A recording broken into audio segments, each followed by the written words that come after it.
So, Andrea, thank you for sharing your time with me today. It's a gift to have you not just share your time, but experience and wisdom in life and ministry. As you know, we are exploring the DNA of healthy churches, and in particular, the four strands that are interconnected, as described in the article I sent you. Now, these strands are developed from research and findings from many thoughtful individuals and organizations. And I've come to the conclusion, based on the research and biblical guidance, that if communities of faith can incorporate these into their DNA, we could see vitality and most of all fruitfulness in the church.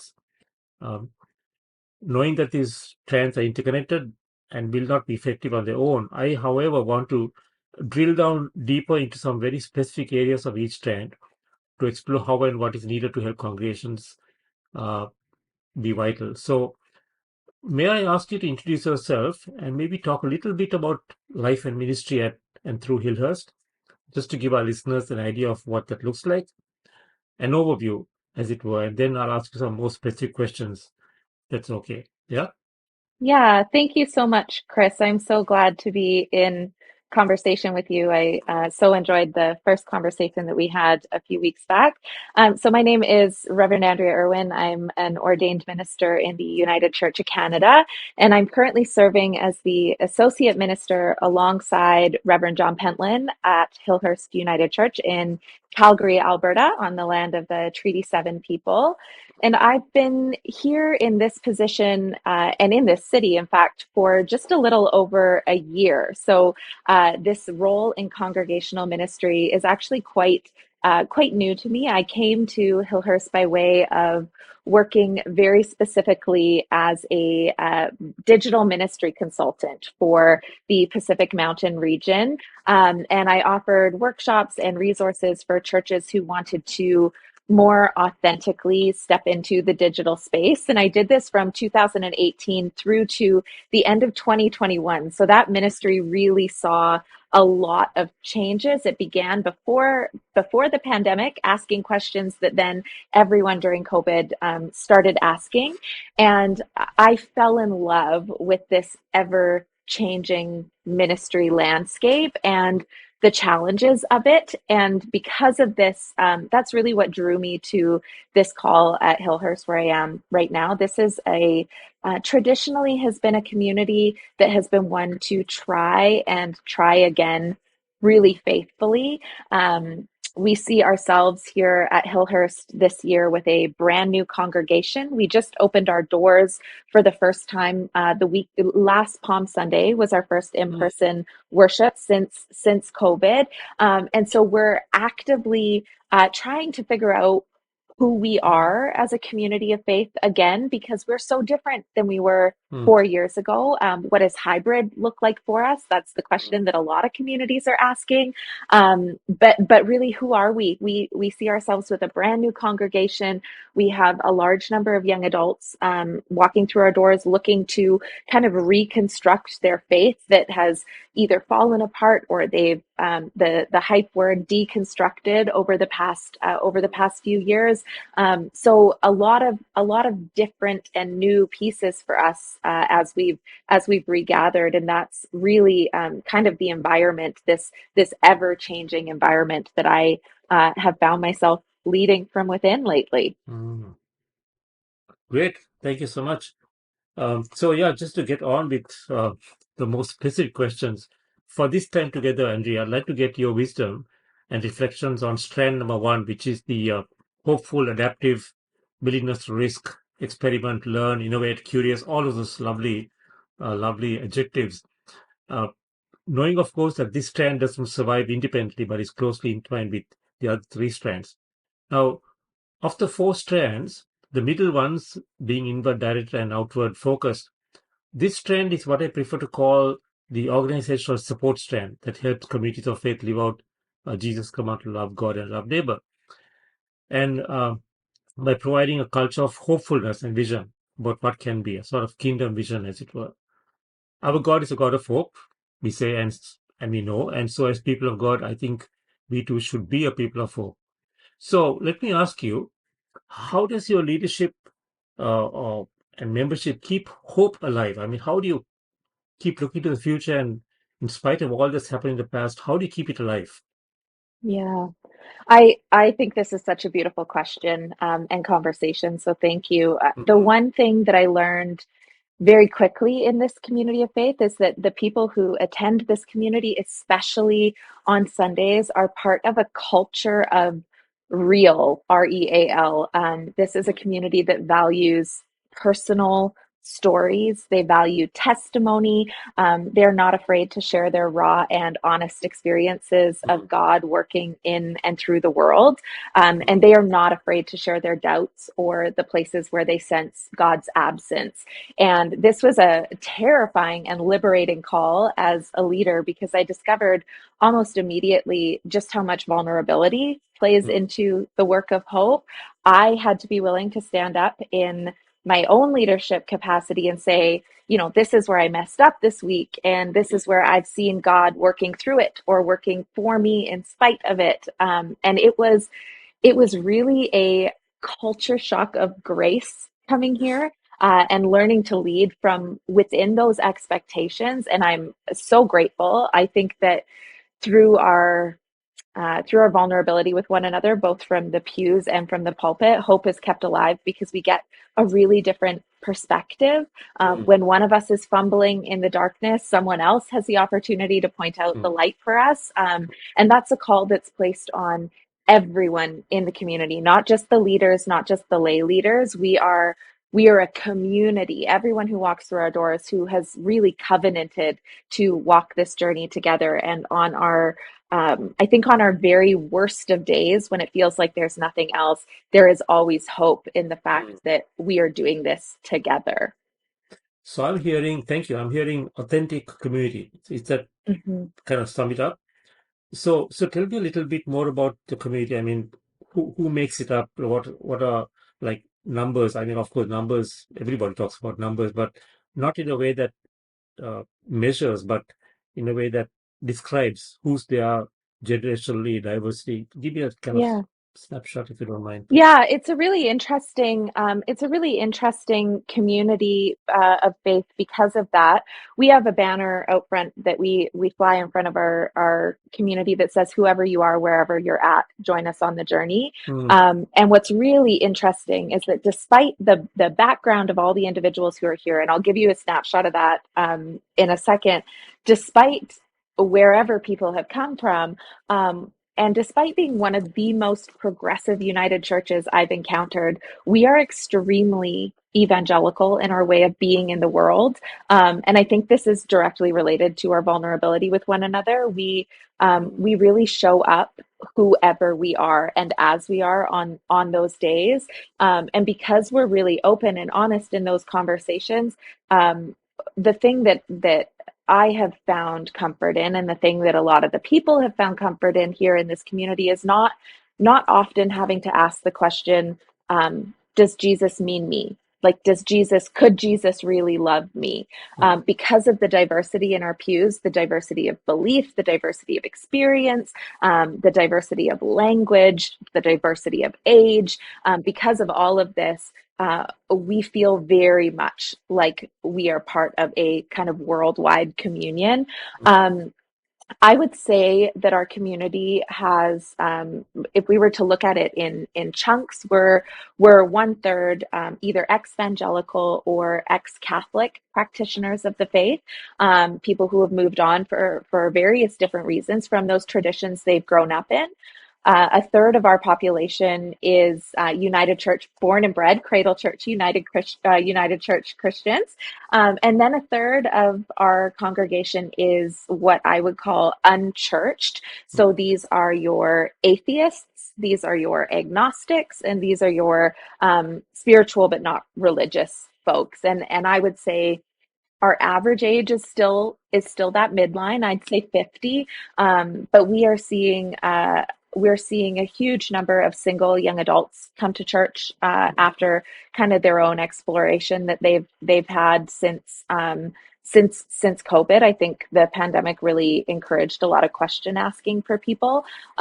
We have a lot of young families who are finally starting to return. It's taken a long time, and then we have our older church going population as well. But it is really well spread as far as the demographic goes. Mm. Well, I mean, I'm encouraged. That seems to be a very hopeful statistic, right? Hmm. Just the average age being so low, given the fact that most United churches these days, the average age is something like 75 or something.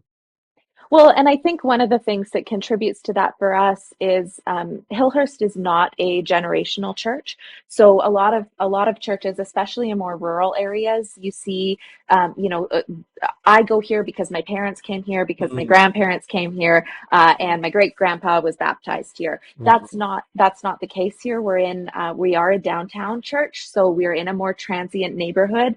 People move because they can afford it. People move because they can't afford it. People come to this congregation from all different parts of the city. We're also a commuter church, so the people who are showing up on a Sunday morning, it's not because this is the thing they do. It's because this is where they've found their community. mm. So, yeah, thank you. So, just going on, I'd like to probe a little more into the intentionality around building hope. So the question I have for you is, what have you and as a staff and ministry leader together with your leadership team, senior pastor, what have you done over the years, and in your case over the year, to kind of cultivate a culture of hopefulness, innovation, Yeah. learning, curiosity, etc. in your congregations? Yeah, so I think one of the easiest, although hardest as well in practice, is that um, we are very intentional with our community values. We have four core values here in this community. Those are hospitality, spirituality, social justice, and risk. Yeah. We name these at the start of everything that we do. And so if you attend Hillhurst for the first time, you will hear these values. If you are attending Hillhurst for the 12th time, you will have these values memorized. And that goes with, if you are attending a program that is more of one of our more secular programs, or whether you're here on a Sunday morning. So those values and naming them out loud kind of shows people what they are investing in, what they are contributing to, what they're signing up for, and having that core value of risk really embodies the other three values. I think that it is risky to be people of faith in the world today. It's risky to walk in the doors of a church community today, and naming that for people the moment that they show up for the first time, saying, wow, you took a risk being here, I think cultivates a sense of hope, because it's a way of showing people that actually this isn't how things are done anymore. This is a choice that we are making. And hope, I really believe, is a choice that we have to make, especially in times like this. I think the other thing we do is we demonstrate failure, and we demonstrate it quite often. We name change in our midst, and we call it out when it's happening. Mm, John Pentlin, our lead, will often say about Hillhurst, we have a big front door, but we also have a big back door. We mm, know that people move on from this community, and we try really hard not to focus on that scarcity mindset. We trust mm, that if you are here, it's because we are journeying as a community together. And if you want to move on, then you should probably do that. And I think letting that go, not being so fixed to this idea that we can't lose one more person. That's one more number. That's one more mm, contribution. Letting that go is really helpful. We experiment. I think we give permission for people to try things. Seeing us fail publicly at things gives our lay leaders an opportunity to, if they feel called to start a new program, if they have an idea, if they want to have a conversation series. I think that knowing that it doesn't have to be forever, and knowing that it's okay if it doesn't work out, is really critical. Um, and I think the only other thing I would add to that, that I see our leadership doing, and actively so, is really preaching through the world. We we don't ignore what's taking place in the world or in our city. We dig into it, and we give permission for not every week or every day to feel like a hopeful one. But in it all, we still name the resurrection. We call ourselves an Easter people anyway.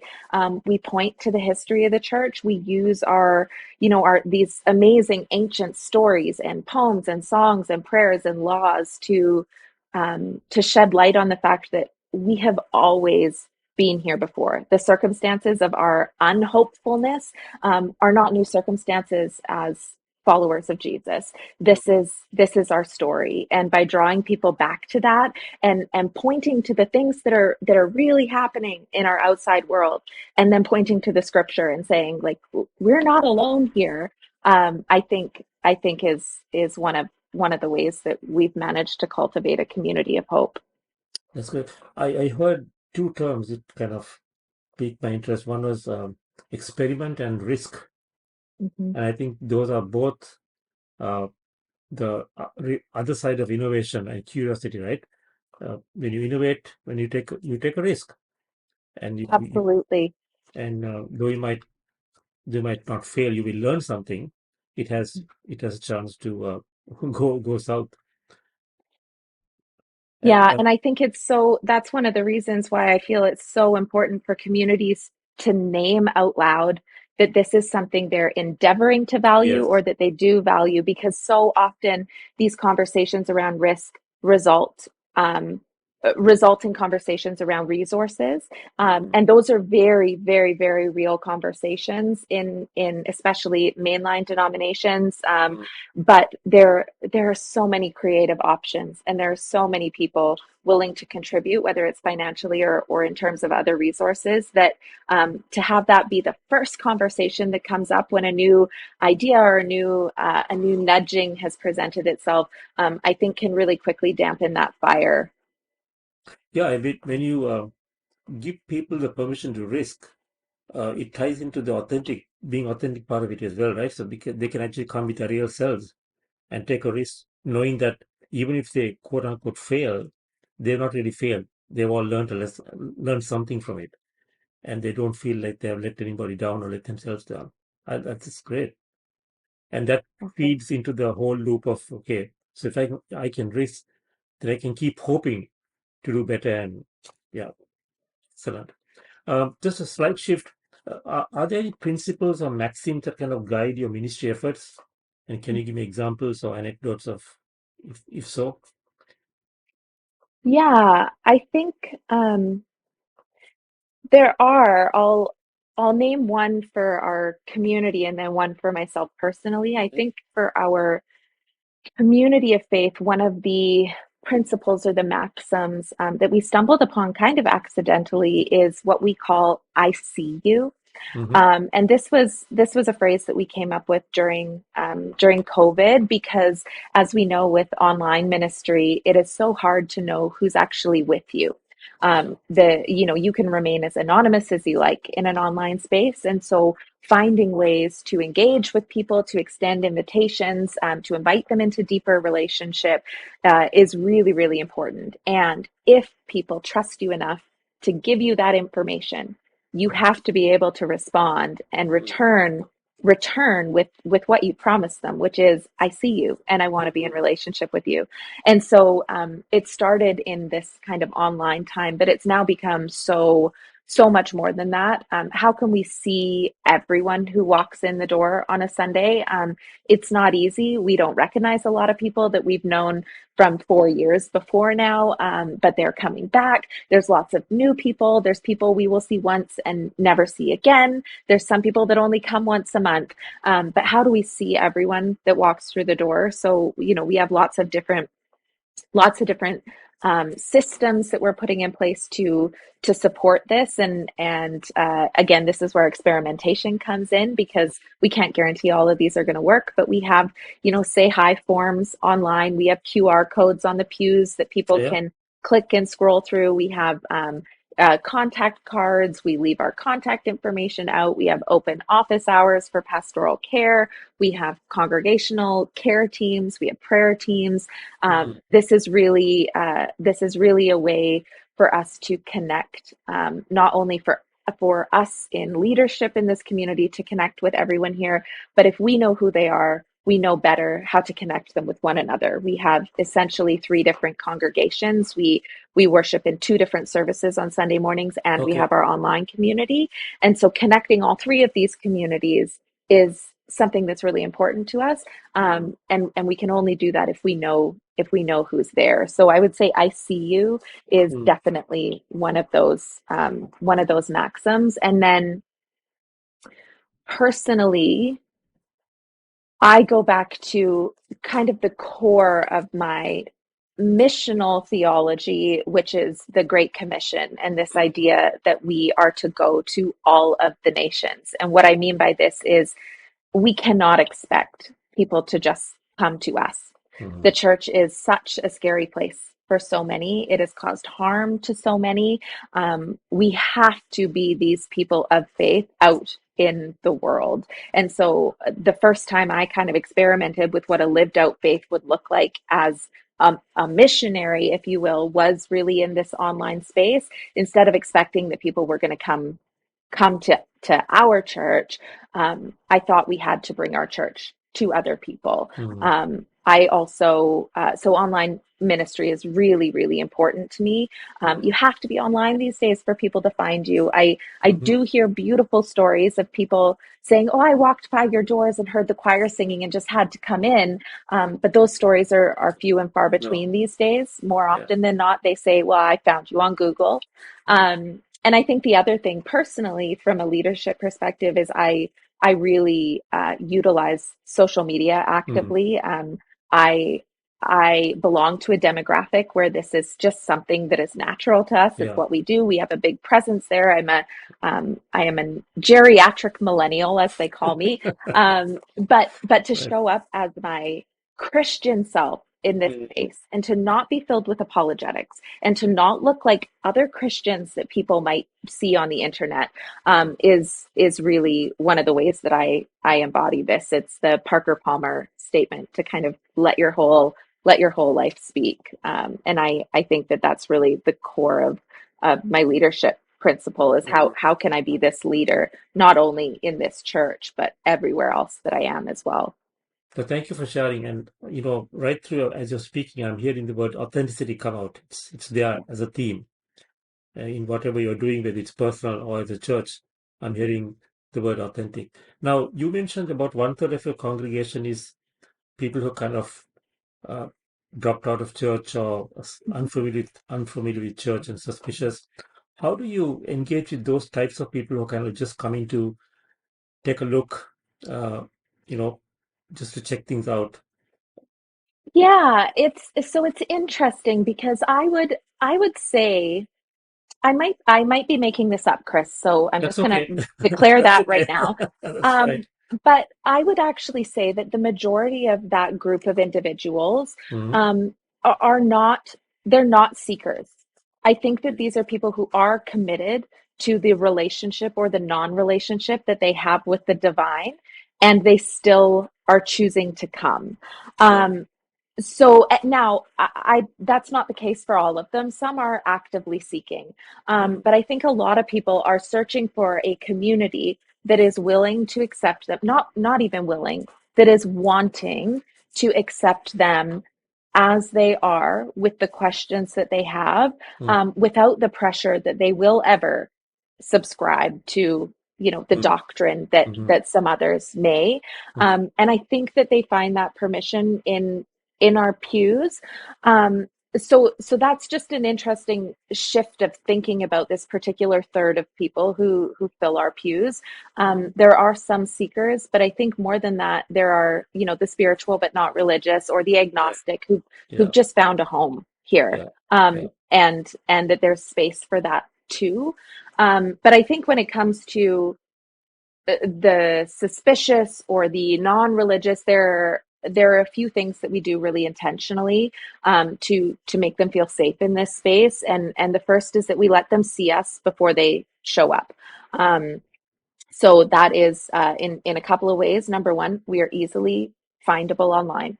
So Okay. you can do all the spying on us ahead of time that you want, so you know what you're getting yourself into. And the second is that we do offer programs here that are not religious based. So these are programs that nurture and nourish us in other ways, but Mm, that are not faith based programs. And so those are an access point. mm, Um, we also have a very explicit invitation, whether that's in our liturgy, whether that's in sermons, in our welcome. We make it clear that this is a safe space for you if this mm, person is you. And we work really hard to not use insider language. mm. I remember just the other week. So that's everything from, we're going to have the Eucharist this Sunday. Well, Yes. what is the Eucharist? Right. Or, join a, if you want to give financially, come and join PAR. Well, what does PAR mean? So I think that insider language has been really, really important. And just the constant reminder that as much as some of us might long for the day, we're in an era of post Christendom. I Right. preached on the story of Right. Nicodemus last week, and a woman who has been attending church for close to 5 years said, I have never heard that story before. It Mm, was so beautiful.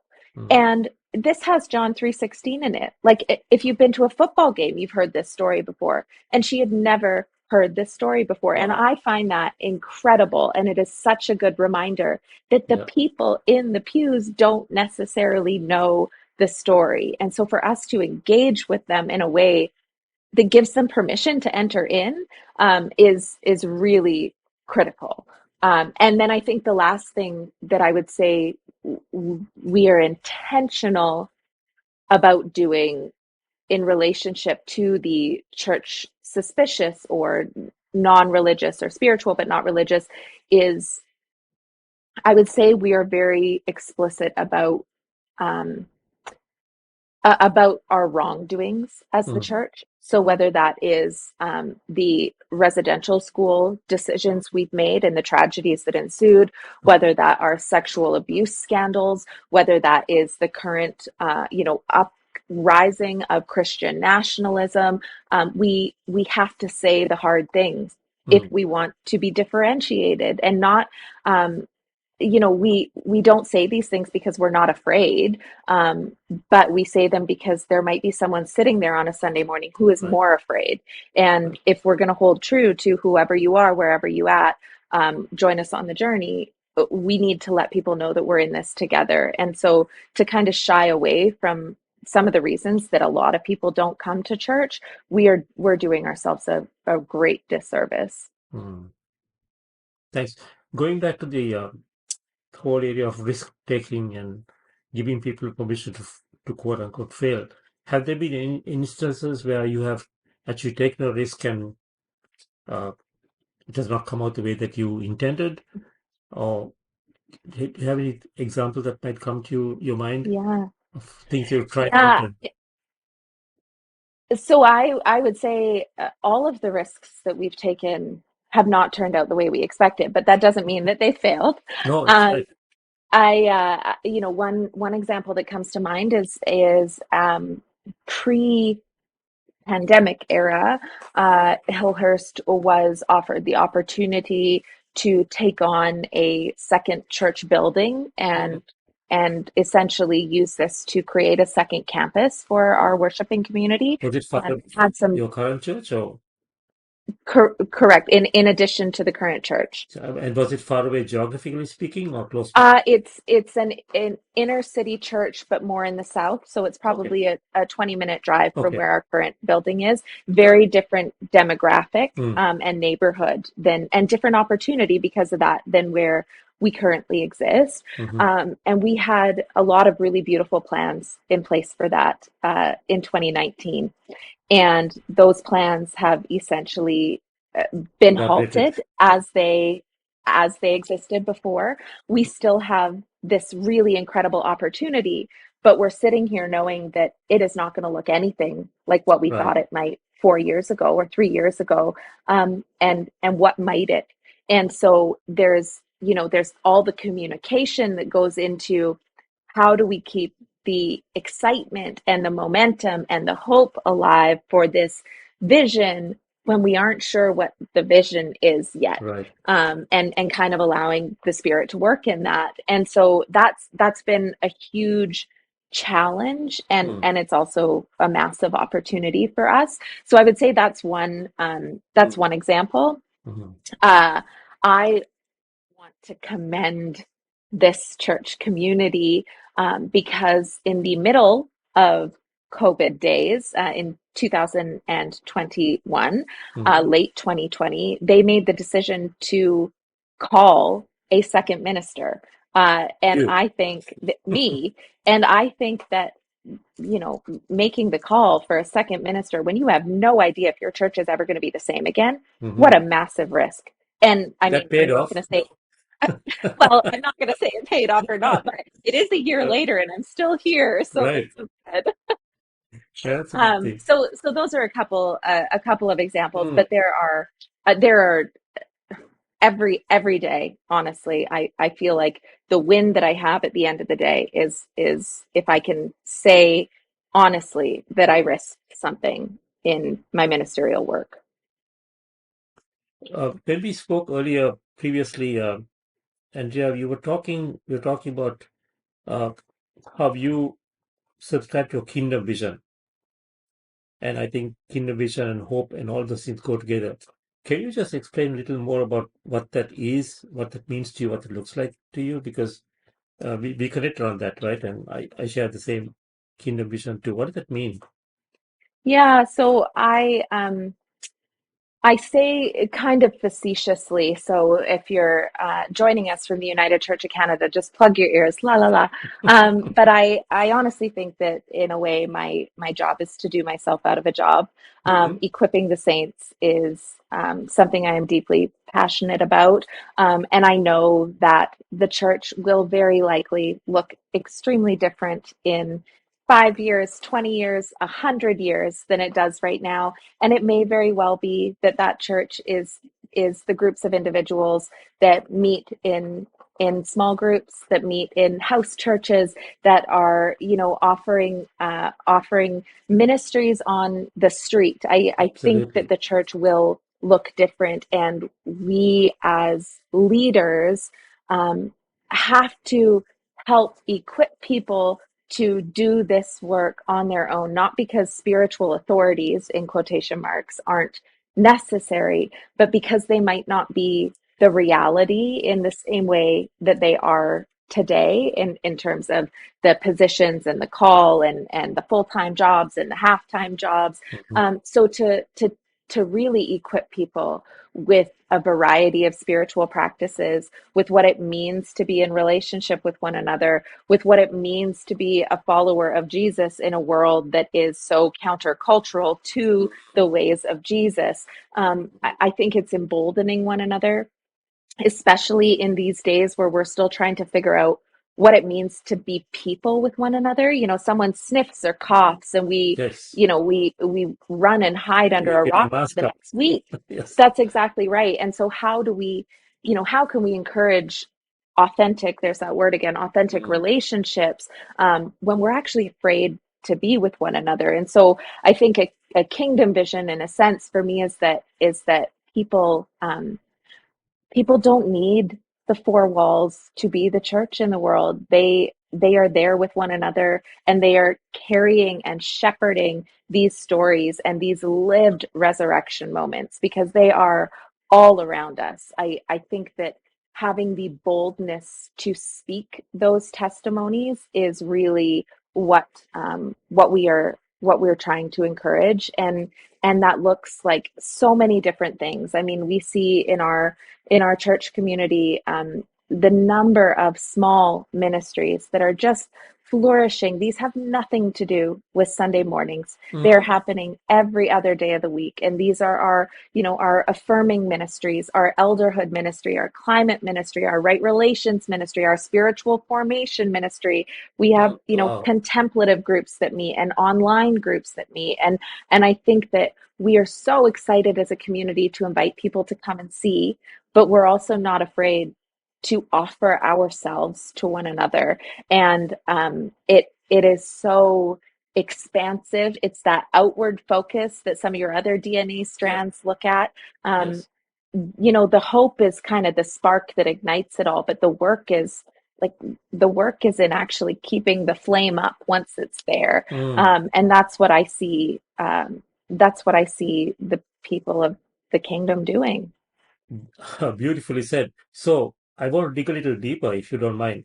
So Sure. why do you think people aren't doing this? I mean, if it sounds so good, and it is good, and it is hopeful, and that's the way church should be, why do you think most churches kind of hunker down and then go the opposite way of trying to conserve and keep people in the Sunday morning building bubble?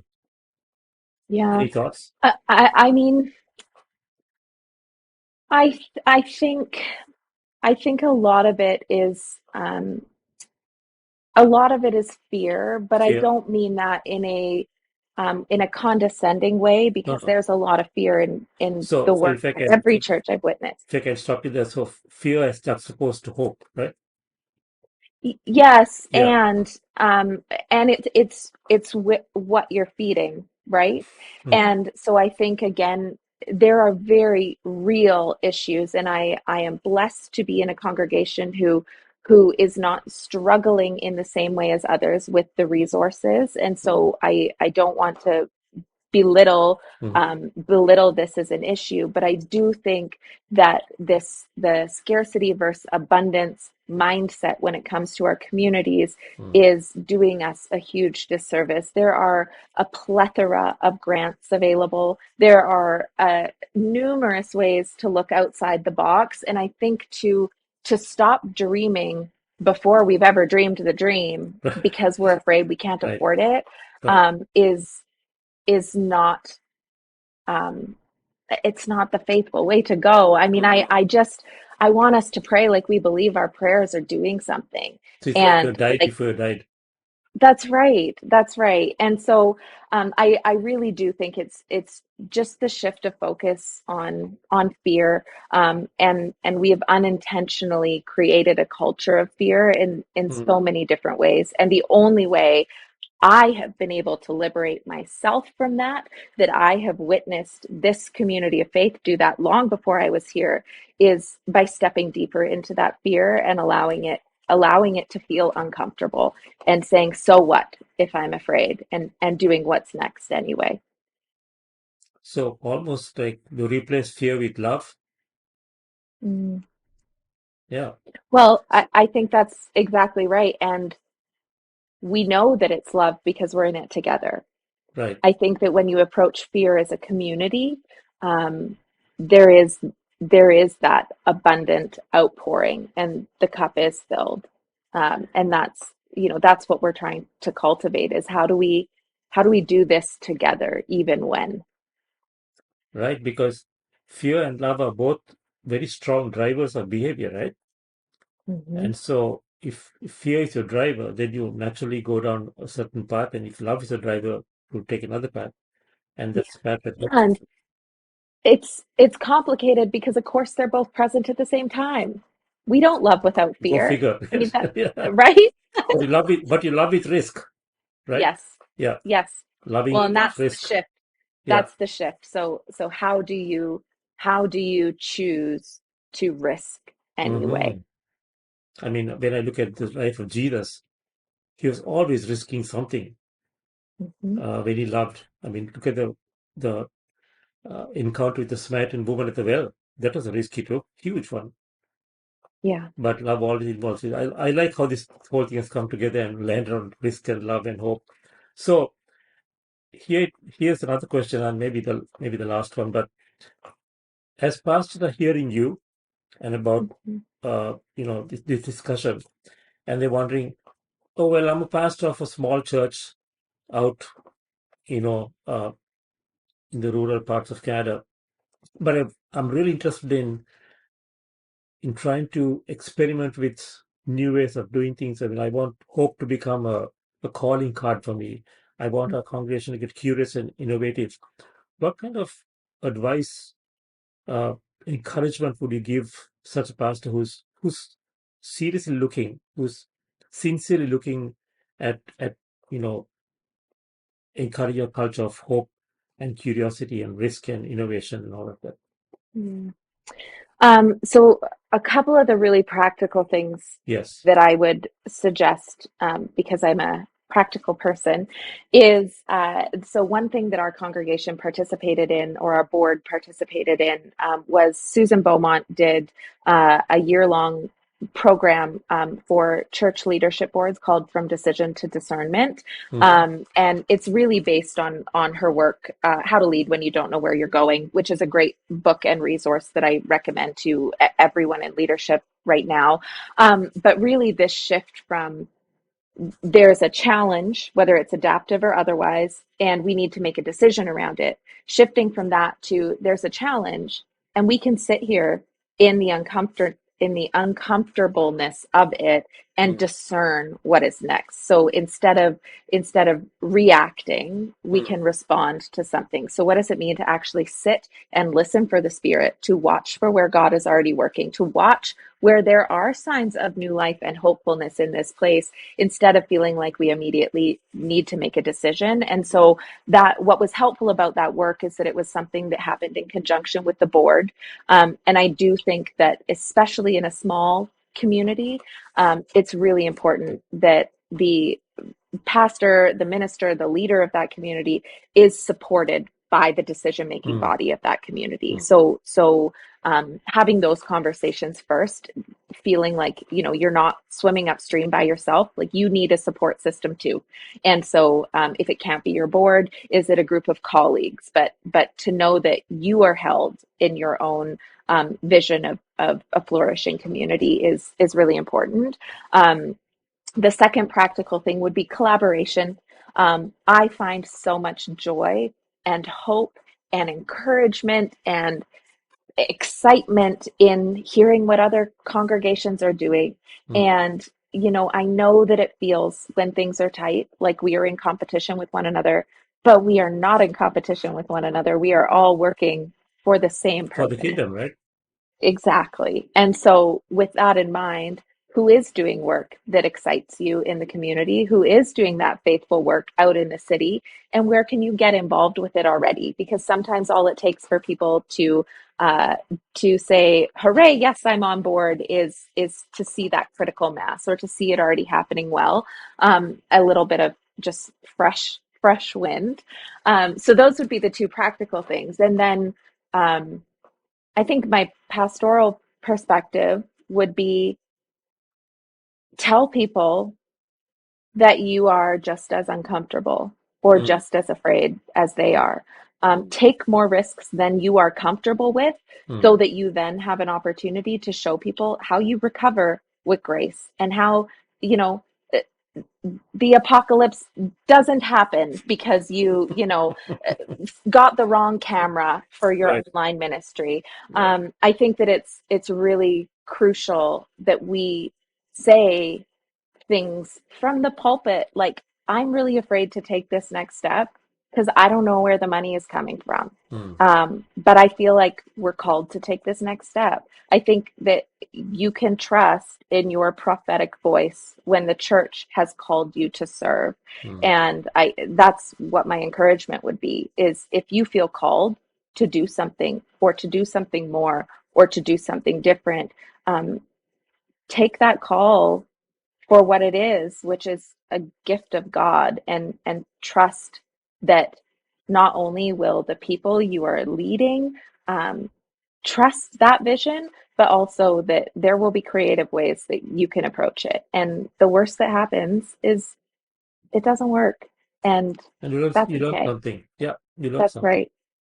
Yeah. I lied. I was have two more questions.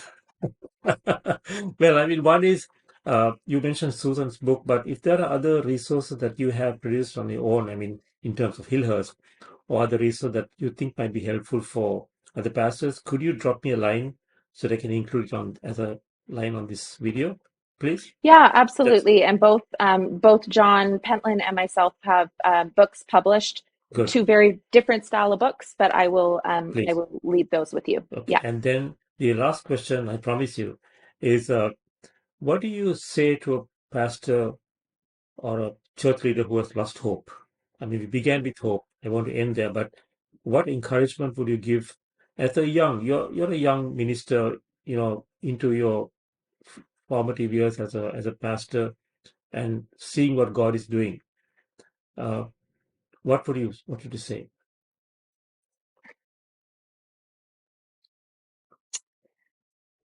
I think I would say you are in good and holy company, Mm, and that might be exactly what your people need to hear mm, because right now they feel awfully alone. The world is not a hopeful place. Um, and I don't think we need to pretend that it's a hopeful place. But mm, that doesn't mean that we can't have vision for what it could be. And I think that that's who we are as a Christian people. mm. Wise words. Well, thank you so much. It's been so good talking to you again. And yeah, The Reverend Andria Irwin appears courtesy of Hillhurst United Church. Based on Treaty 7 land in Calgary, Alberta, Hillhurst is a progressive Christian community that values diversity. Sunday gatherings are relaxed and inviting, blending the relevant spiritual issues of the day with reflections rooted in Scripture. Using humor, story, and an invitation to question, they journey to discover the message the Spirit has for all of us, both individually and as a community. To learn more, visit hillhurstunited.com.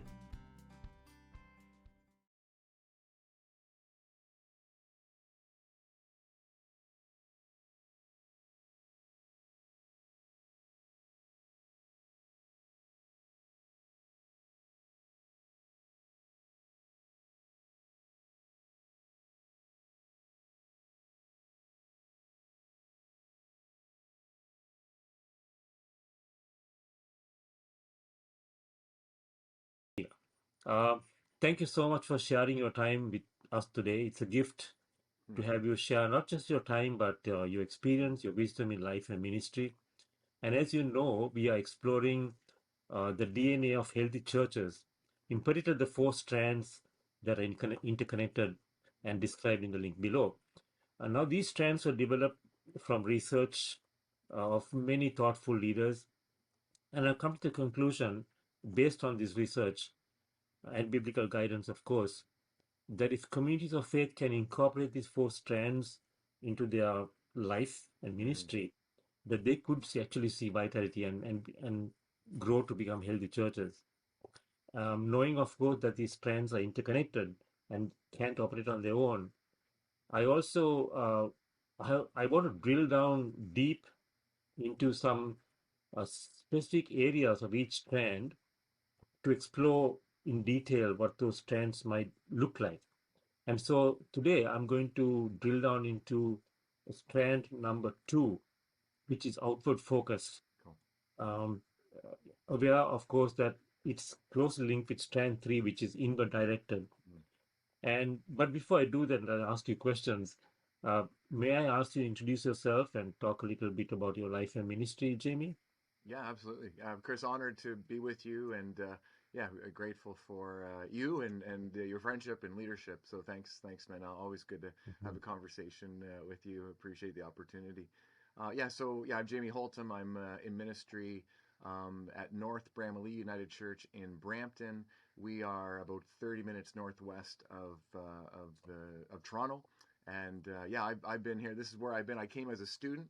I'll celebrate my 25th anniversary here Wow. this next July. So I feel just as called as ever, not only to this church but also to the city. We're very involved in the city, and Mm, I've got three kids ranging in age from 22, 20 to 16. My wife Katrina is a high school math teacher just a few blocks down from where the church is. So we're very involved in the community and just feel really blessed. It's been a challenging time through the pandemic, I'm sure, like most of us, but still standing and grateful for that. And if anything, closer to God than ever before, and always grateful for that for sure. Okay, great. And I'm sure some of that background will come out in the questions that I ask you and the way you answer it. So, Yeah. so let's dive right in. Um, Let me ask you, Jamie, what are some of the ways in which your congregation intentionally engages with communities outside your church? Yeah, in many ways, it's definitely part of our DNA. We have a number of what we call community partners, and so these are, and even before I get into our community partners, we have a ministry called the Journey Neighborhood Center that really evolved about 8 to 10 years ago, and so we basically run actually in two very high need communities in Brampton. We have neighborhood centers that we run as a church, and so that's a huge part of our outreach and our extension into the community. And that's been a collaborative effort that really we're the hub in the community, and we bring in all kinds of different organizations. So we partner with a lot of different people in the city. We also are part of Wellspring Cancer Support Center. In fact, the backstory Oh, on that one was that really got built out of an evening of hope that we had been holding at the church. We just were bringing together people who've been impacted by cancer, and after the first night, it was just we had an incredible turn. Hundreds of people showed up for this night, and our team wow. decided that we couldn't just do one night a year. We need to do more, and that led, long story short, to bringing a cancer support center into the city of Brampton. And so we partner with Wellspring, of course, still as well. It's very much a part of who we are. Yeah, there's lots of Family Life Resource Center is a place where mothers go after they're leaving abusive situations, and so they go there with their kids. So we very much partner with the Family Life Resource Center, Regeneration Outreach Ministry downtown Brampton. And it may sound like a big list, but it's kind of evolved over time. And I Mm, would say really because of who we are and who we are because of who God is. And so yeah, not to go on and on about the things that we're doing involved in. It's just evolved over time, and it's kind of fun to reflect on it and think about it and give praise and thanks to God for it. mhm. So questions from that itself. Thank you for sharing. And that sounds like a big list, but like you said, it's not about you, right? It's about what God is doing through Absolutely. you and the church. Those neighborhood centers you mentioned and all the other initiatives, are they uh, done in your church building, or do you actually get out in the community and do that as well, or is it both and? Yeah, no, it's definitely outside of the church building. Yeah, yeah. Hmm. Yeah, I would an image that I always look at is our address is 363 Howden Boulevard, and I always imagine 363 Howden Boulevard is kind of like the mothership, and it's where we come and huddle and get resourced by God, and then we go out and do all these things. So, but those places are very much out in the community in different locations. Yeah. Okay. Now, obviously, Jamie, you're not doing this by yourself, right? Right. So who is doing this in the Yeah, church? yeah, Give us, I absolutely. mean, paint a picture of, what this might look like on a weekly basis or when this happens. Yeah. That's a great question, Chris. There's no way like there's no way that I could be involved in all these things, No, you can. let alone lead them. And so we have champions for all these things that are exceptional leaders that bring incredible giftedness to leadership and a passion for outreach. And so for all these things, we have people who are part of our church who are champions. Some are paid, some are unpaid. But the leadership they bring and the passion and the focus on these areas is Hmm. really what helps make them happen. So just to help our viewers, give me a picture of what your church congregation looks like, just in terms of worshiping numbers, maybe on a Sunday, Yeah, and what other activities, just to yeah, get a sense of. for sure. Yeah, numbers are tricky for us these days, partly because we're still catching up to the COVID Yes. pandemic impact. I would say generally we're about half the size that we used to be, Hmm. and I so think that's the what normal yeah, that's what I'm remarks of seeing congregation, across right? the land. Yeah. So yeah, we would have 250 people on a Sunday morning worshiping these days, and half of those people would be generally online. Okay. We have a staff of 12 to 15, mixed of full time and part time. And and again, but these kind of initiatives, the outreach piece for us is way beyond that. It's definitely beyond our staff. It's just part of our DNA. And so our people just love to do outreach, and it gets huge support. Like we're doing a caring and sharing. It's called Caring and Sharing at Christmas time, and we'll support over 110 families this year. Wow. It's like $50,000, and that's beyond our annual budget. Like that's in addition to that. But the resourcing comes like just not only from our church, but from beyond our church as well, because we have the connection to the community where we have others coming to us saying, "Hey, how can we support a family this year? How can our company support a family this year?" And so it's the outreach piece. It's amazing to me. It takes you not only beyond the walls, Yeah. like physically, but it also beyond the walls from a personnel standpoint. We find that Yeah. when you're doing the right things like that, people may not understand who Jesus is yet, or Yeah. maybe who knows where they're at from a faith Yeah. standpoint. But really believe that when God gives you the right vision, people beyond the walls of your church and beyond their even beliefs yet come and want to be a part of that. And that's what we've discovered. So we just want to give thanks to the whole community of Brampton beyond our church as well that jumps on board for these kinds of things. It's amazing. And then sometimes faith comes after that. We've seen that many times Yes. where someone will get involved in something that's really good. Like I'd love to support a family at Christmas time, and then they find out who we are and why we're doing it, Mm. and God sort of slowly leaks into their life through Not that, just, which yeah. is really interesting process to me. It's not always I become a believer and now I want to do these good things with the Christian community. It can actually work the opposite many times as well. Yeah. And I want to come back to that because that's an important piece of how that third DNA strand gets woven into the DNA, the second strand, right? Yeah, Your absolutely. your inward direction and your outward focus become together. But before going there, you said being outward focused has become part of your DNA, and I love that language, Mhm. obviously. But it didn't happen overnight. Mm.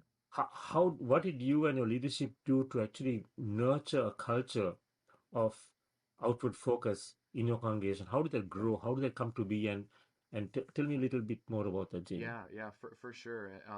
And just would want to like I'm the lead minister these days, and I lead an amazing team. As we said already, Mm, I could never do it on my own. But who I am today, praise God, it's because of the people who came before me. And so Norm and Bonnie Green were the founders of this church, North Bramley United Church. Very good friends. And I was yes. just writing Norm's Christmas card last night because I got his Oh, earlier and yeah. updates and stuff. Good And so man. I would just want to say, like, it started from my personal perspective in leadership. It started with great leaders who were really clear on what the gospel is and on their own relationship with Jesus. And Mm, out of that comes a mission-minded spirit mm, and life. And mm, so I give thanks to God working through Norman Bonnie Green, who mm. planted the seeds of who we are today in me and in this church a long time ago. And we just keep living into that. And then to be honest, that's impacted our vision statement, our purpose statement, our core values that really clearly name who we believe God is calling us to be. And that that certainly comes through studying scripture and through our own experience of where we see God working, and also looking at other churches as well. Well, I think as I'm hearing you, you are embodying the four DNA strands that we're talking about in your Mm, church, mm, and not to make you proud because you're not a proud person, mm, right? But you are embodying the four, and the two are loving God, loving your neighbor, but then the other one is inspiring hope and yeah. vision and adapting through circumstances. That's one, and the other one is also servant catalytic leadership, which you are Hmm. showing, which you just talked about. Yeah. So I'm very inspired at you just listening to your stories about Well, hey, how you. Chris, if I could just could I if I I'd just like to say thank you to you and your team for putting those together, because as you've shared those with me and just named them, I absolutely agree with that. And it doesn't matter what size your church is, that you can live into those four elements and experience incredible blessing and growth. And yeah. So Yeah, no, you guys have thank done a you. great job. You've really nailed it from my own personal experience and perspective. Yeah. Thank you for the confirmation, Jamie. I think you're right. When I write in my piece, I say it can be applied by a group of 8 people meeting in a room somewhere, or a group of 500 Yeah. because Absolutely. DNA, right? Yeah, for sure. Yeah. So coming back to that convergence of loving God, loving your neighbor, tell me a little bit more about how being outward focused is actually impacting the spiritual life and practice of your own congregation. Tell me a little bit more about that, because I think that's a significant piece that sometimes we miss. Yeah. That loving God and loving neighbor are integrated. You can't do one actually without the other. Yeah. Yeah. So tell me how Absolutely. that works in your church. And Yeah, yeah, and I would almost say our experience is almost absolutely when we do these kinds of outreach activities, we are blessed in them and we experience God in them for sure. mm, But I would say they happen actually because of a deep internal spiritual life with God. So the Journey Neighborhood Center that I mentioned earlier, like that came through prayer and scripture. There was a scripture verse in the Message, John 1:14, that says the Word became flesh, and in the Message translation it says and moved into the neighborhood. And right, as we study that passage, we were like, that's what God has done. God has come in Jesus and literally moved into the neighborhood. And so, right. okay, wow, if we are to be that as well, what does that look like for us? And honestly, that that verse like captivated us in such a way that that actually led to building a resource center, a neighborhood center in this community, that we just really believed that we needed to be in that community. We couldn't just do events once in a while. We couldn't do drive-bys. We had to actually live and be in that community. But that verse and praying through that verse is really what led us to actually doing that outreach and extending of ourselves into that community with a neighborhood center. Wow, that's absolutely inspiring. I mean, you're Mhm. talking about uh, not missions over there, but you're talking about being incarnational over here, right? Right Yeah, where you are. absolutely, absolutely. Yeah, yeah, yeah. And then I really also think our experience has been that we really need to balance the two as far as activity and outreach and doing things, but also slowing down, resting, praying, being with God, and being resourced by God. And Mm, otherwise, it can become really tiring. It can become overwhelming. I mean, I think there's a practical piece that I'm glad it's one of the four that you've mentioned in Vital Churches, enabling, empowering leadership, because if we try mhm, to do it all our own, it will be defeated. We'll be overwhelmed.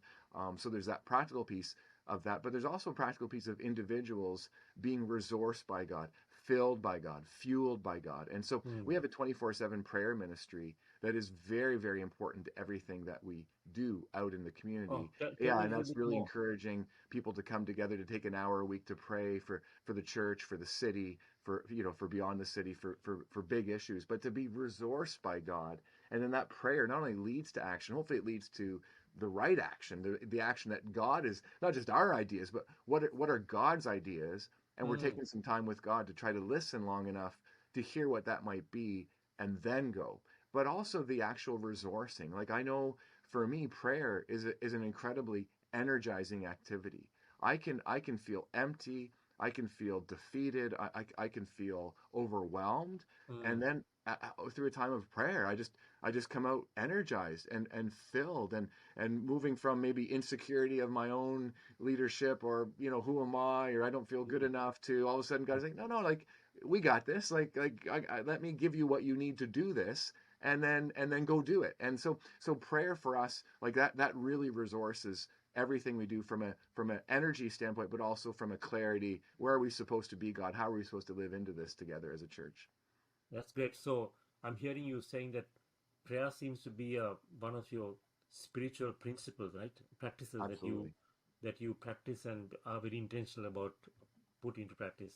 Yeah, Are there for any sure. other kind of things that you do that help your congregation uh, to be spiritually grounded in a way that gives them the strength to be outward focused?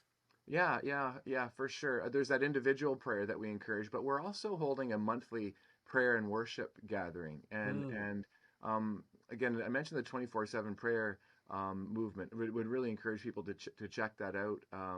And certainly part of the work of 24/7 prayer is that it leads to mission and justice. And that's been our experience, that the more we stop to pray and spend time with God, not only individually but together as a community, mm, it just leads to those kinds of things. Your heart becomes more like God's heart, and you see what God sees, and your heart breaks for what God's heart breaks for, and you want to do something about it. And that leads to mission and justice and this kind of outreach that God has us doing these days. So that monthly gathering, we hope that over time it will become weekly. But Mm. that monthly gathering, people come together to worship, to receive, to pray, but then be energized to go and be the hands and feet of Jesus in the world. That just to be resourced in that way together, yeah, has been really a gift for us. No, I'm glad we're having this conversation about prayer because that seems to fall off the radar to in many congregations who are overly involved in Yeah, community work, which is not a bad thing, but somehow the prayer gets left off, right?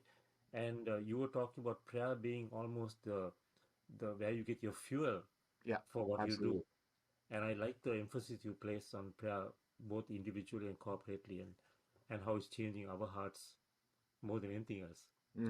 Hmm. Um, Yeah. Talking about change, how has the city of Brampton been impacted through the ministry, your incarnational ministry of your church in the community? I mean, do you have examples of, you know, uh, conversations that are being had at council levels, at government levels? Just give us some good news Yeah, stories. yeah, for sure, for sure. Yeah. I really hear this all the time. People who are part of our church will be out in the community and they'll say, "Wow, like I was at this event and I met these people and like they know North Bramley, like they really do know North." And it's not about people knowing us. It's about people being impacted by what God has called us to do. And Mm, so the answer it would be yes, absolutely. And I guess again, going back to who we believe we're supposed to be as a church, our vision, our purpose, our core values would really lead us to be doing these kinds of things.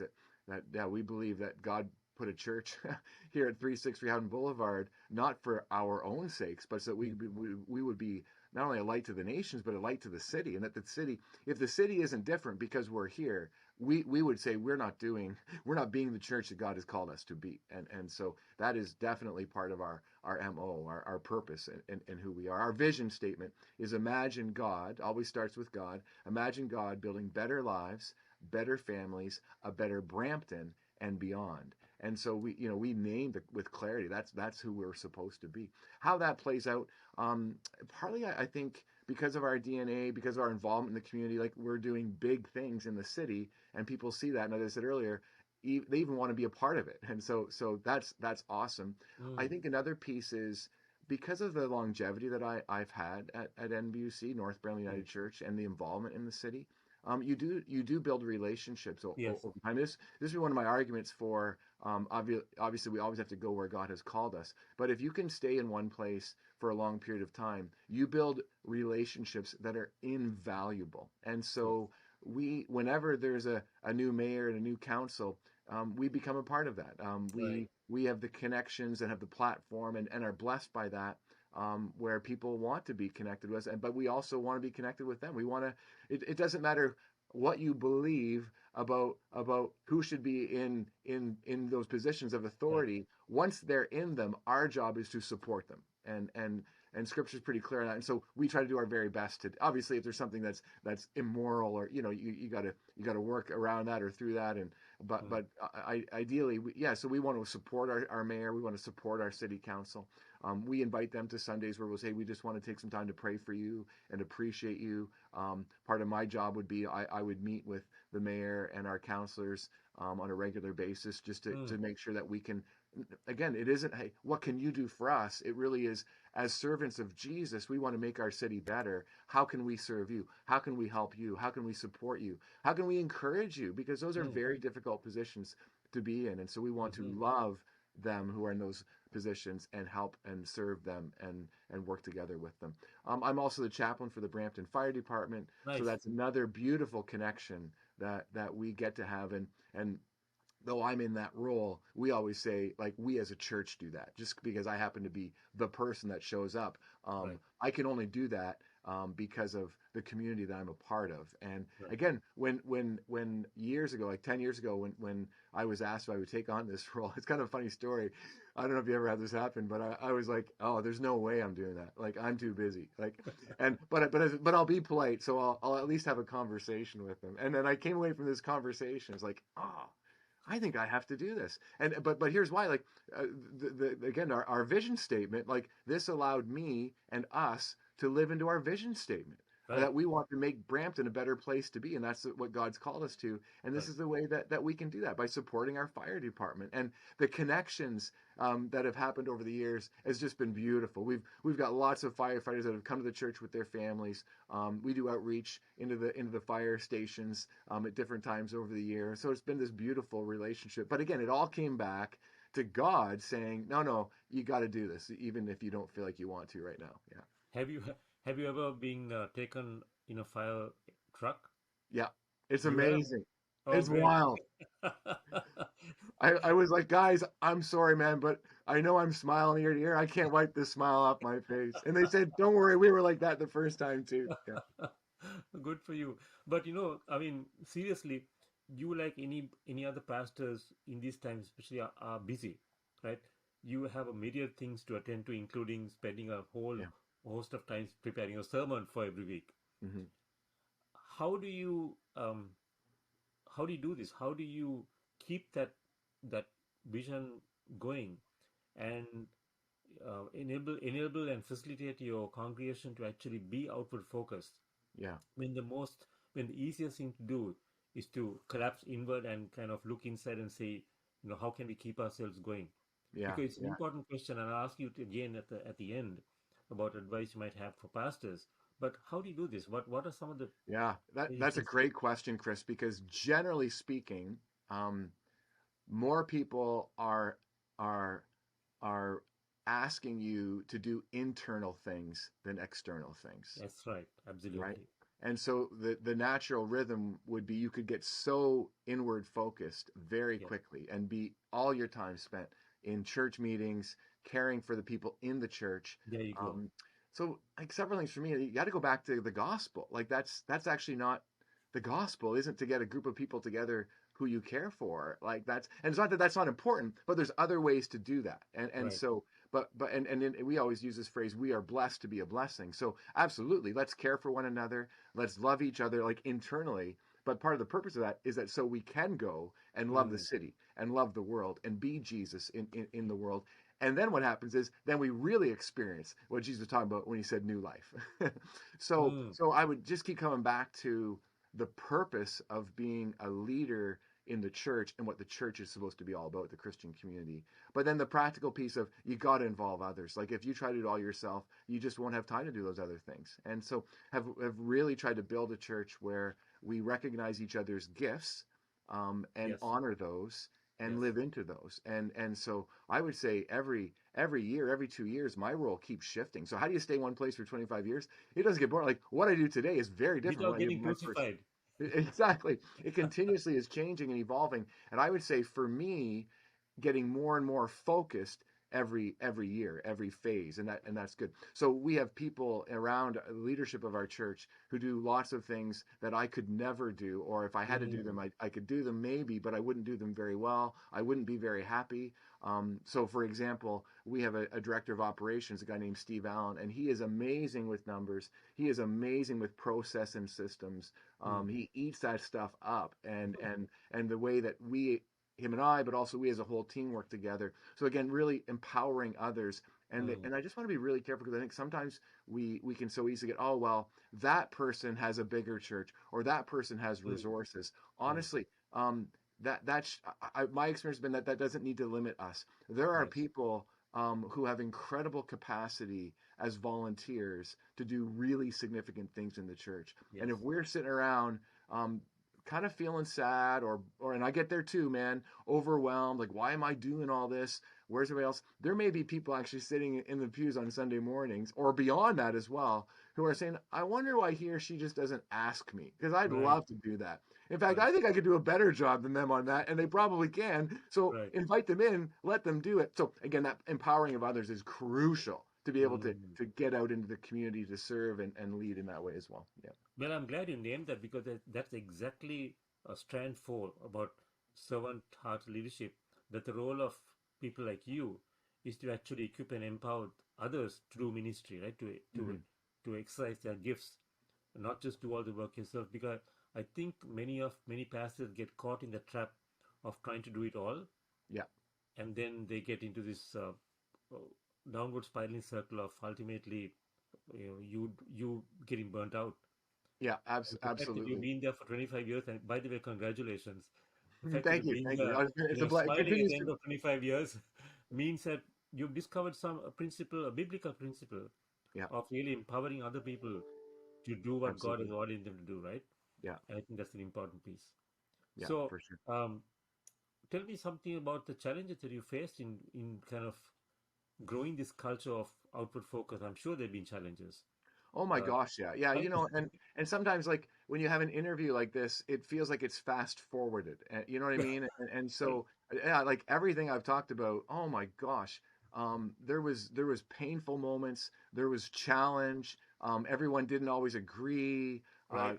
I got to a point sometimes where I was tired and exhausted around it as well. And so I guess I would just keep coming back to, and I've experienced this more than ever through the pandemic, Chris, and that is that I really, as a not even just as a leader, but as a human being who's trying to follow Jesus, I have to keep coming back to Jesus as my source of life, energy, conviction, clarity, direction, and so just that morning prayer time that starts my day every day. I just can't like that's that. Yeah, I think I can honestly say I don't think I'd still be doing this today Mm, if I didn't have that, mm, especially through the last few years and through this pandemic. Things were that challenging. So I don't mean to paint this picture that like it's all been easy and everything we've done has taken time to get there. I guess I mean it just sometimes it takes time. It takes time to get people on board. It yes. takes time to raise the resourcing and the money. It takes time to find the right people. But Yes. like if it's of God and we keep working at it, yeah, it will happen. But it doesn't mean it is easy. Doesn't mean it doesn't take time and a lot of prayer, sweat and work And as well. tears too. Yeah, yeah, yeah. Hmm. No, I'm glad you named the personal time that you spend with God because again, my guess is that, and just get hearing from people too, is that that time gets squeezed Yeah, because you get so busy.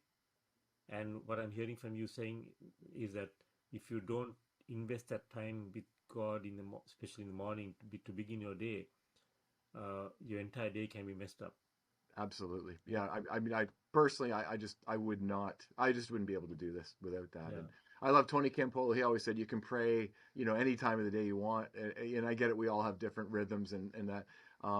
But he always said he likes to start the day with prayer because it's like tuning the orchestra before they play. Right. And I think so. What a beautiful thing. Whether it's an hour or whether it's 5 minutes, just to have that Yeah. ritual, that routine, that discipline of beginning not even just the day, but taking time to pray before you go into a meeting. Yeah, just really involving God in all that we do. That gives a resiliency that I don't know any other way to get that. Hmm. I like that picture. I'm thinking about how you can tune a off violin in the middle of a concerto, right? Exactly, exactly. Uh, but how have you had any pushback from congregants, from leaders about your involvement, about your outward focus, about this culture that you're trying to build, and how have you kind of overcome those Yeah, challenges, yeah, if at all? great question. Absolutely. Um, in a church like ours, and I'm sure it's this similar for most of us. There's people who really love outreach, and they get jacked every time you mention something that we're going to do. And then there's Right. people who aren't there, and yeah, like what about me? What about us? So it just keeps coming back to trying to share the gospel, what it means to follow Jesus, and really being clear on that, and recognizing that everyone isn't going to always agree with everything that you do. But if you have that life with God, that's really part of the center of your life and leadership, you'll have a conviction that's greater than you. And so take the journey that we built this neighborhood center. Lots of people didn't like that idea. Jamie Yeah. should be spending more time here at the church, not over there in this Right. community. I can just hear that. Yes. Why that community? Why not this community that's a little closer? Or da da da. So Right.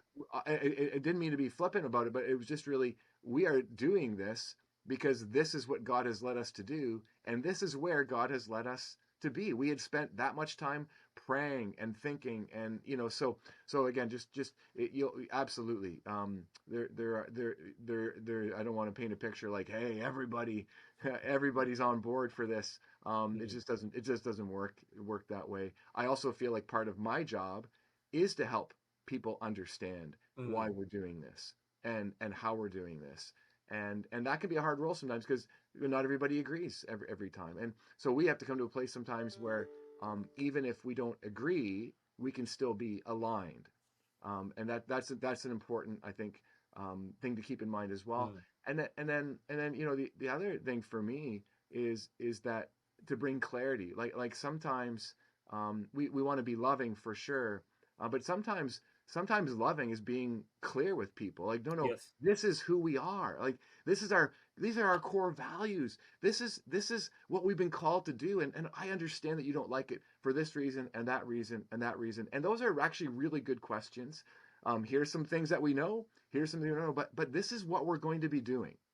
And just let it be. And if people choose to not be on board, that's their choice. But I think sometimes we can give clarity, again, in a loving, absolutely loving and understanding where we're listening to somebody, but also not being afraid to be clear, especially if we've got a sense that this is really what God is driving us towards.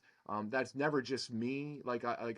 I'm not coming out of a time of prayer and saying, hey, here's what we're doing, everybody. That's a process that happens with other leaders as well, in our church and our community. But by the time you get there, you're still going to have pushback sometimes. But it's okay, I think, to be clear. This is where we're going, and people can get on board or not, but don't let it stop you from doing it. I heard a long time ago at a leadership conference. I heard the guy said, "Well, I figure if I do something, I'm going to get in trouble from some people, and if I don't do something, I'm also going to get in trouble from some people." So he said, "I figured I may as well get in trouble doing something." I like that positive spin. Meaning no one's going to be on board everyone's not going to be on board for everything, and sometimes you just got to move ahead, but you can still be aligned. And I think a leader's job these days is to create that culture of alignment where Right. we may disagree, and there's things that happen that I'm not in full agreement on, but there's enough people to say yes, so that, you know what, okay, I'm on board, let's do it, and we'll see what happens. And it doesn't mean it's like, oh, look, I told you so. If it doesn't, that's, we're in it together. But again, really creating alignment, even when we disagree, and that's a leader's job to create that culture. And to create alignment, you need to have a vision, right? You need to know where you're going, so that you can align people to that common vision. It's not your vision, it's God's vision. Absolutely. Jamie, I want to get back to something you mentioned, that prayer has become a primary and a vital part of your whole operation, the way you operate, a principle. And I'm hearing that you don't do the outward focus part without doing the inward, the work of building and going deep. Because I think that's, I see you practicing that and talk about that. Got a question for you. We haven't heard used the word discernment, but I've heard that in the way that you're speaking. Yeah. Would you think that discernment is also a spiritual principle? Absolutely. Yeah. Yeah, for sure. Yeah. Discernment comes out of a time of prayer. We're looking for what God's agenda is, not our own. But discernment also comes when we meet with our leadership Listen. and share and talk and pray and hear different ideas. And it's amazing how maybe you as a person, an individual leader, gets a discernment around something, and then you take that to a group, a leadership group, and it's amazing to me how it comes out different, but so much better. And so, yeah, so discernment is all of that, but certainly including God in that process, from our perspective, would be Maybe at another interview, I might actually spend an entire segment asking you to tell us how you would help another congregation to discern their way through something. The listening not just to inward, but to God, to the community, Yeah. and to ourselves, but that we can keep. I'm watching the time, so I'd like to get another question that's pretty important, and that is, as a pastor who's been there for now almost 25 years, what words of advice do you have for another pastor who might be considering developing a culture of open-hearted, open-handed, Mm, output-focused, for their congregation? What would you tell the person, hmm uh, hmm whether it's a small congregation or a larger one? How would Yeah. you? Yeah, my sense is a good place to start is just with ourselves. Like we need to live it ourselves as well. So, Hmm, who are agree. you? Who are you in your own neighborhood? I remember there was a time where I'd read I forget what verse it was. It was in the Message translation, but it was basically it was Apostle Paul. I think anyway. It was basically what I took from it was, is your life attractive to others? And I thought, oh my gosh, I was just picturing my neighbors seeing me driving in and out, in and out, in and out. I thought, I gotta slow down for another reason. Like that must be so unattractive to them. You know what I mean? Hmm, And hmm, so who are you? Like, what is your life like? Does your life reflect Jesus? hmm, Will people get a glimpse of God through your life? hmm, I think it's got to start there, and that means, what's my relationship like with my neighbors? Am I living this? And we got to live this before we can lead others into it. And for some of us, that's our MO already. But if it's not, then I think if you want your congregation to get there, you got to lead the way. And leading the way is to live it out first before you talk about it. And then the other piece I would just say is as I think I said earlier, just be patient. Like it takes time. Start small, start simple. There doesn't need to be these big grandiose things. hmm. Let it build over time. Mm-hmm. And then, but maybe also begin to start investing in people and bringing out their gifts Yeah, and their talents and their strengths, and not try to do it all yourself. absolutely. Yeah, for Yeah, sure, for because sure. that's what I heard right through the interview, right? That you Yeah, you absolutely. need, Yeah. yeah. Yeah, look for the people who are really excited about, if this is, we're talking about outreach and reaching out right now. I would include evangelism in there as well, and those Hmm, can be different people for sure. hmm, Serving in deed versus like outreach versus serving in word, or that invitational hmm, evangelism, but it's all part of outward focus.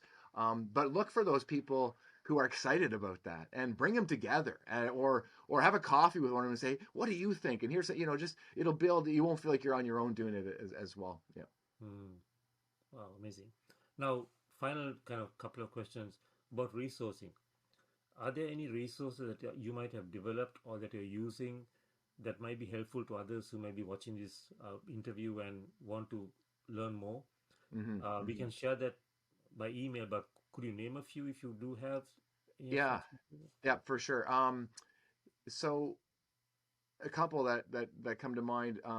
HTB, Holy Trinity Brompton in London, England. That's where Alpha started, and Yeah. that's been a great church for us to just pay attention to, see what they're doing, and we Okay. learn a lot from them in both these things: the inward, but also the outward life. Uh, Okay.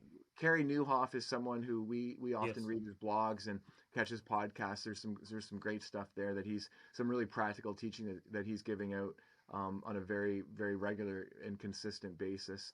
I would say any church. There's lots. God's got tons of churches. What's a church in your area that just seems to be flourishing, that seems to be vital and has life?